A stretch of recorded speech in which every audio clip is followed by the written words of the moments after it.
गांधी तीर्थ, निसर्गाच्या सानिध्यात महात्मा गांधींच्या जीवनावरील जगातील पहिले मल्टीमीडिया म्युझियम. आजच भेट द्या. गांधी तीर्थ, जैन हिल्स, जळगाव. अधिक माहितीसाठी www.gandhifoundation.net वर विजिट करा. बनेल आमदार जळगावचा. यानिमित्त आपण निरीक्षण परीक्षण करीत आहोत आमदारकीचे दावेदार असलेल्या विविध उमेदवारांचं.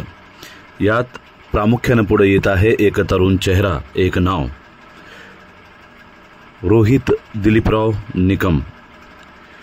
कौटुंबिक आणि राजकीय वारसा असलेलं हे व्यक्तिमत्व. कौटुंबिक पार्श्वभूमी: आजोबा अर्थातच बॅरिस्टर देवराम निकम. तरुण पिढीला ज्ञात असलेले सागर पार्क मैदान आणि तिथे असलेली बॅरिस्टर निकम चौक म्हणजेच बॅरिस्टर देवराम निकम 1962 आणि 1967 या दरम्यान जळगावचे ते आमदार होते. बॅरिस्टर देवराम निकम नूतन मराठा कॉलेजचे जवळपास 10 वर्ष चेअरमन होते. तसेच डायरेक्टर स्टेट ट्रान्सपोर्ट आणि डायरेक्टर बँक ऑफ इंडिया असं सुद्धा बॅरिस्टर देवराम निकम यांची पार्श्वभूमी. रोहित निकम यांच्या आई श्रीमती शैलजा दिलीप निकम सहकार क्षेत्रातील एक चिरपरिचित असं नाव. तसेच रोहित निकम यांचे वडील दिलीप देवराव निकम हे एक प्रगतिशील शेतकरी होते. रोहित निकम यांचे काकाश्री म्हणजे भारतवर्षात प्रसिद्ध असलेले सरकारी विशेष वकील पद्मश्री ॲडव्होकेट उज्ज्वल देवराम निकम. तर रोहित निकम यांचे सासरे शिवाजीराव क्रिदत्त,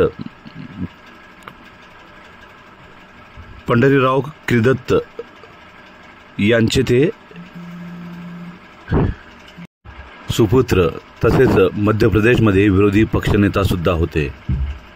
रोहित निकम यांची क्रीडा क्षेत्रातील कामगिरी: राष्ट्रीय स्तरावरील ते नावाजलेले पैलवान होत. स्टेट लेवलला त्यांनी हॉकीसुद्धा खेळलेली आहे. तर जिल्हा पातळीवर फुटबॉल संघाचे ते कर्णधार होते. त्याशिवाय 100 मीटर स्प्रिंटरमध्ये सुद्धा त्यांनी आपलं नाव गाजवलेलं आहे. बनेल